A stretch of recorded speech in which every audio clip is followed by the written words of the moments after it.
Hello folks, it's John Houston with Protrition Feed. Welcome to our podcast and thank you for listening in.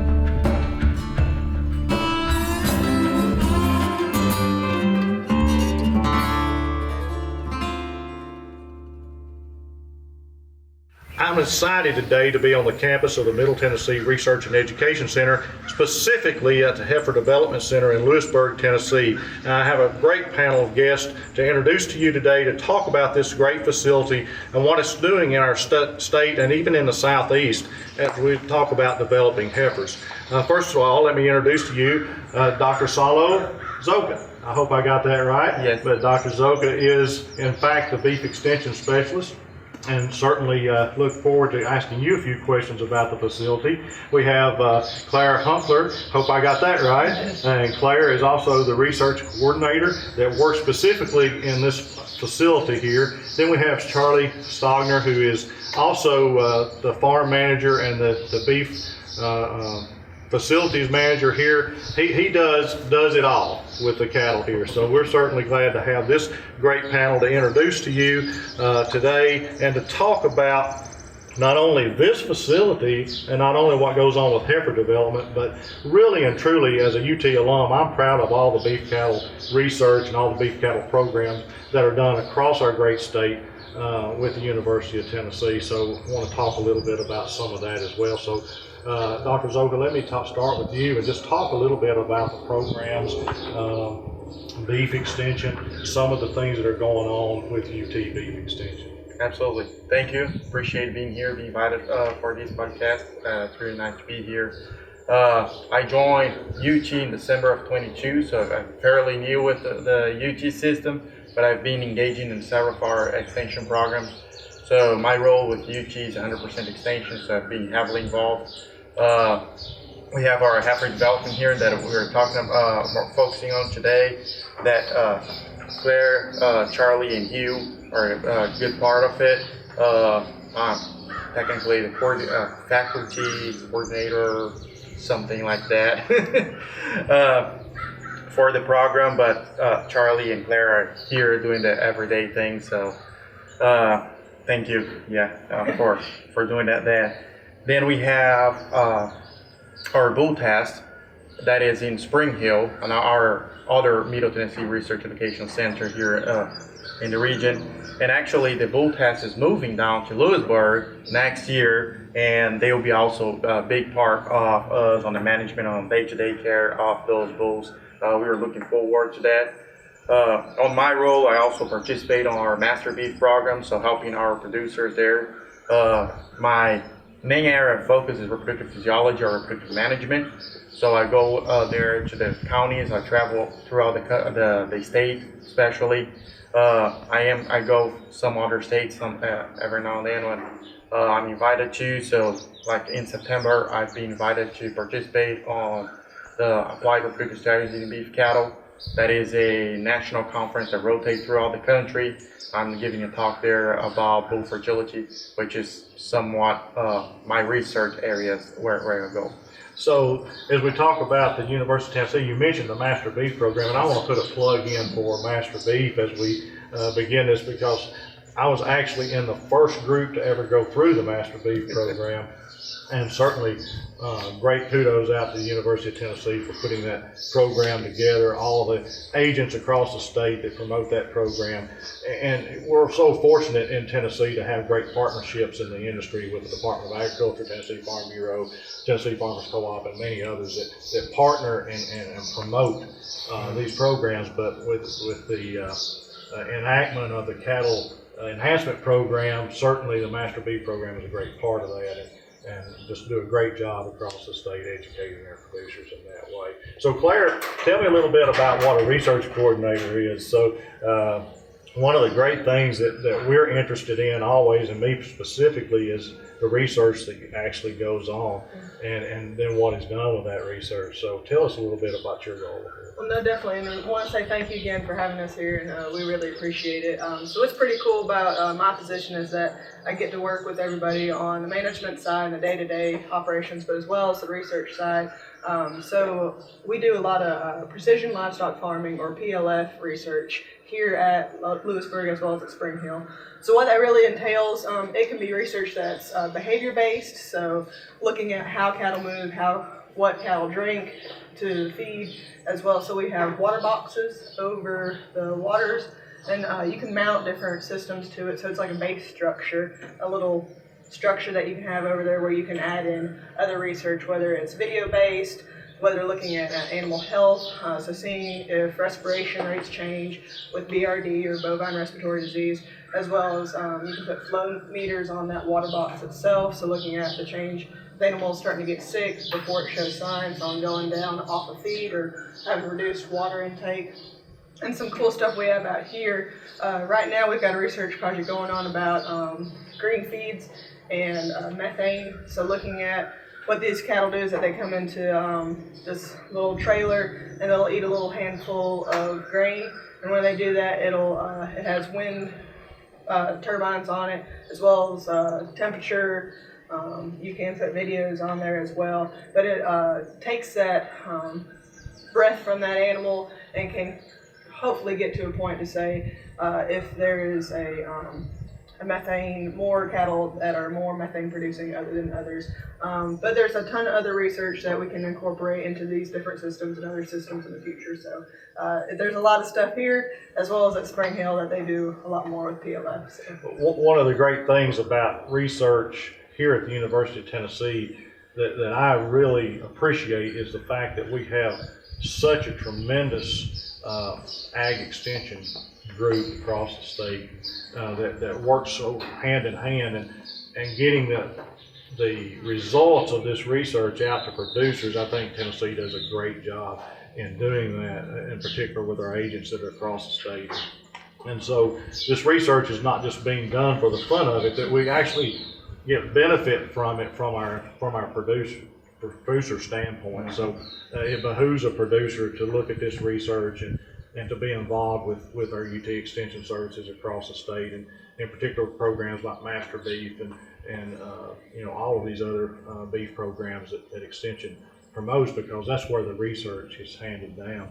And we'll talk more about that as it relates to heifers here just in a moment, because I think this facility has done just a fantastic job of looking at what it actually takes to develop good females and to have productive females on the farm. So thank you, Clara, for that. Charlie, we've interviewed you before, and certainly you know this facility like the back of your hand here, and all the cattle, and we'll talk a little bit about your first sale coming up, or that just concluded, but we'll talk about that here in just a minute.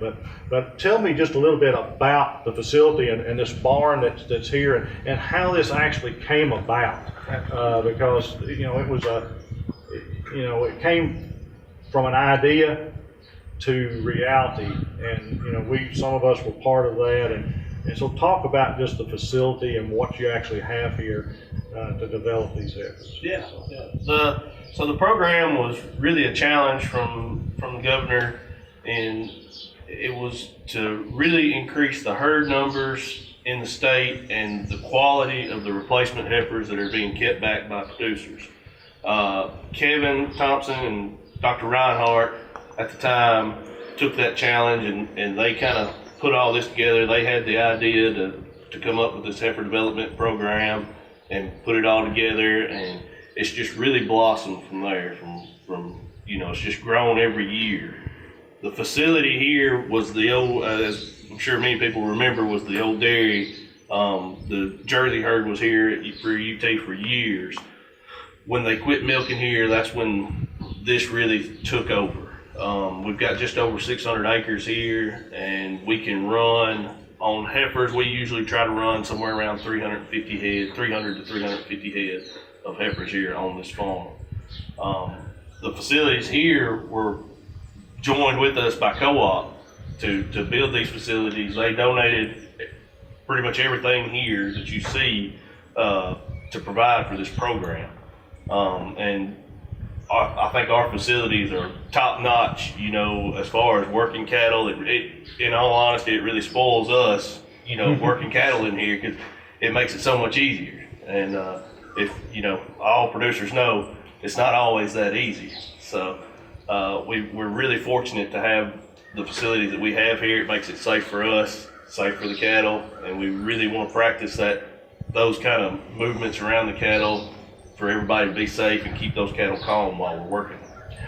Just one of the funny things I'll point out about when this facility was built, if you'll remember, Charlie, I don't know if you were here yet or not, but if you'll remember, the panels were kind of short. And if you know Kevin Thompson, and some of our audience knows Kevin Thompson, he's further from the ground than I am, let's say. So Kevin's a big, tall guy, and he loves to work cattle on his horse, and he's probably one of the best at working cattle in low stress conditions, and certainly if you ever have the opportunity to hear him talk about low stress cattle handling, take that opportunity. But we had to do some adjustments so he could get under these panels on his horse, and that was really we're glad to do that. But that was kind of one of the. It's funny now, I guess. It wasn't funny at the time, but it's funny now. And Charlie, as we talk about the heifers and heifer development, tell us a little bit about the program, how producers enter the program, what they need to do, and I assume you still have 2 groups a year that you deal with in spring and fall, and so tell us a little bit about that. Yeah, so the program we do a fall-born heifer program, and we do a spring-born heifer program. The fall-born heifers will come in July. They'll be here for 10 months till May the following year. The spring heifers will come in October. They'll be here till August the following year.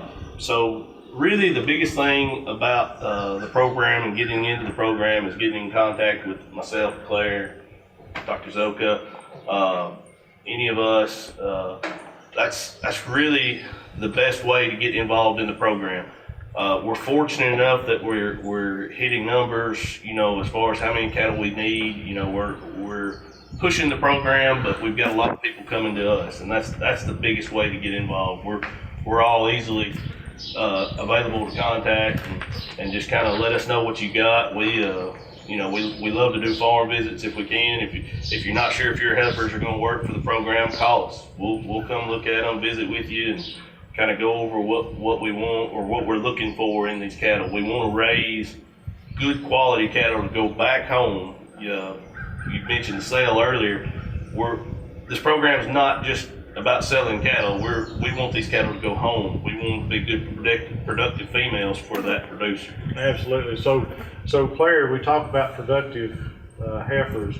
I know that the standard is you're going to AI the first round, and I assume you're involved in breeding of these heifers. So tell us kind of what goes on there and how you would do that. Maybe even maybe somebody could talk about how you determine which bulls you're going to. Definitely.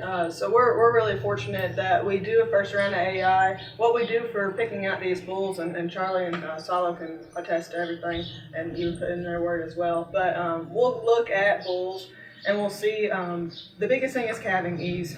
So we want to make sure these are heifers, these are not, grown cows on their 3rd calf, We want to make sure when they do go home, they do calve out, that they won't need assistance, or the best that we can attest to that. But we'll sit down as a committee and as a group and really address what bulls are more popular at the year. We'll look at EPDs, we'll look at birth weights, all the rest of it.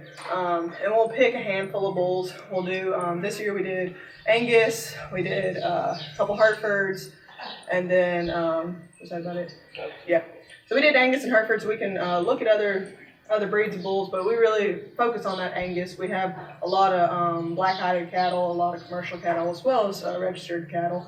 But we'll get a handful of bulls, we'll pick them out, we'll offer it to the producers, and if they want to end up breeding them to a specific, if they've got registered cattle and they want to do their registered bull, we can accommodate that as well. But we'll do one round of AI. We'll let them come back in on a second round if needed. We'll do a second round of AI, and then we'll throw in a good Angus cleanup bull that's owned by UT. So we're really fortunate to work with ABS and Select Sires on providing these bulls to the program. They work really well with us on sitting down and telling us, hey, these are the bulls that we really like that we are looking at. You know, they give us a lot of options when it comes to that to provide for these producers. Absolutely. Both have been outstanding supporters of the program, and I'm glad you pointed that out, Charlie. Those were two very good, reputable sources of bull semen that with people that know about what they're selling. So, Dr. Zoka, how do you fit into choosing the bulls, and also when it comes to selecting the cleanup bulls that UT might even own? How do you come into that? Absolutely. So on those parts, both selecting cleanup bulls and selecting semen is a team effort. So we all sit together, we get a list of bulls, so we contact select sires, we contact ABS and ask them, hey, can you provide a list of bulls for us that you believe would be good for us? Here's some of the stuff we're looking for. So usually, you know, we say we need a tall heifer, so a high Cabanese bull, some good weaning weight, yearling weight. We look also some of the indexes, you know, the $M's, especially $M, right? Because we're thinking about, so the focus of the program is repopulating the state, right? So we want those heifers to produce calves that will hopefully produce, if they're heifers, will produce good calves that will come back and stay in the herd. And Charlie can probably say that we've had several producers that come year after year after year that actually bring the heifers from the heifers that were here the previous year, right, to us, and we are helping those producers. So there's probably heifers here that have been 4 or 5 generations just coming here every year. So, and then on the cleanup bulls is the same thing. We look at those set up. Some of the bulls will actually come from our bull test. We go there and look at some of the bull test bulls, and we'll try to bring them, right? So it's a sale, so we can see what we can get, right? And not necessarily every time we get the top one on our list, because it is a sale, but we try to get the best bulls we can to bring here.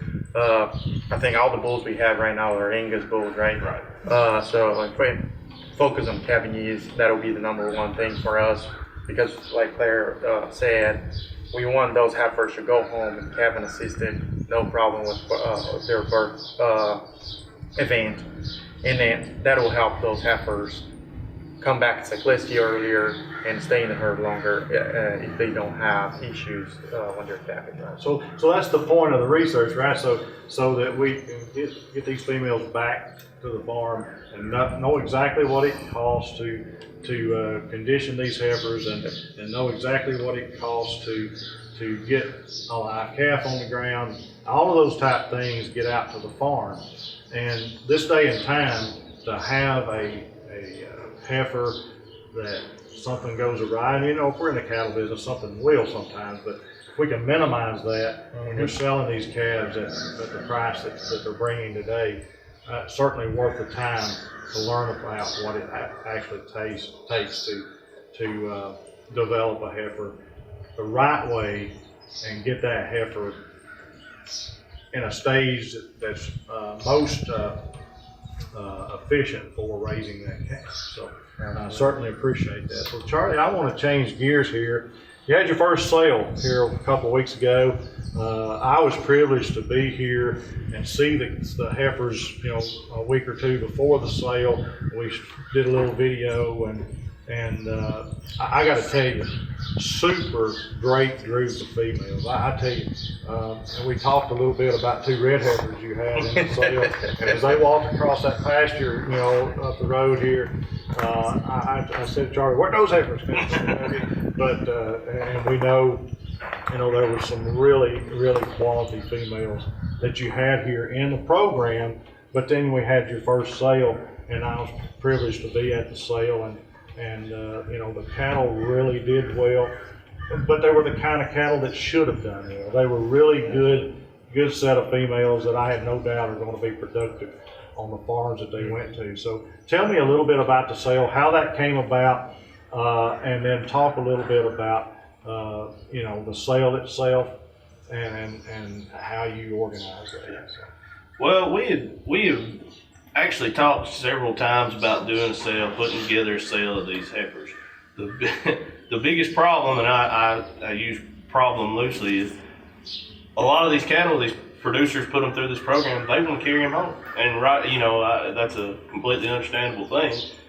So we were fortunate enough, we had a handful of producers last year watching this market, kind of seeing what this market was doing. And they said, hey, if I put in, some extra heifers, just enough, can we put together a sale? And we talked about it, and we came up with a number of, this is the number of head we want to reach. If we can get this put together, we'll put together this sale. We ended up right around 232 head last year. We sold 73 of those heifers in the sale. I've heard good things from all the buyers. The buyers were happy, sellers were happy. Anytime you can get both ends happy, it's a pretty good day, pretty good sale. So we were really happy about that. They averaged right at $3,400 a head. So really good average on those heifers. Like I said, we had some really fancy ones in there and across the board. And those heifers, for the most part, are going to be calving here, in the next couple of months. They're going to be. I know some they're calving 1st September, and then some on out to December as well. But this fall, these females are going to start making money for producers. So we certainly appreciate it. And you had the sale organized extremely well. It was up the road here, across at the main facility. And talk a little bit about how you decided to organize the sale, because really and truly, all the heifers could be seen really well ahead of time. They were pinned. And tell me about how you decided to do all that. Well, it wasn't easy. We started out at this barn. We were going to sell them in this barn, and then we went to another lot, and we were going to sell them in that lot. And then actually, me and Hugh, another colleague of ours, were down there one day looking at one of our barns where we store tractor. We thought, we could talk to Co-op and see about getting some panels and using this barn. And Co-op was very great to us. They donated the panels to us to use for that sale. We've since purchased those panels. It worked out so well, so it was great for us. We got some more pins out of it. But we also have another barn there that we had converted a few years back for some research projects. So we had those pins right there, and we thought, well, we can get all these cattle right here. We can sell right in the middle of them. We're not going to run them through a ring, but you can still see what you're bidding on. I know as a buyer, if I'm buying cattle, I want to see.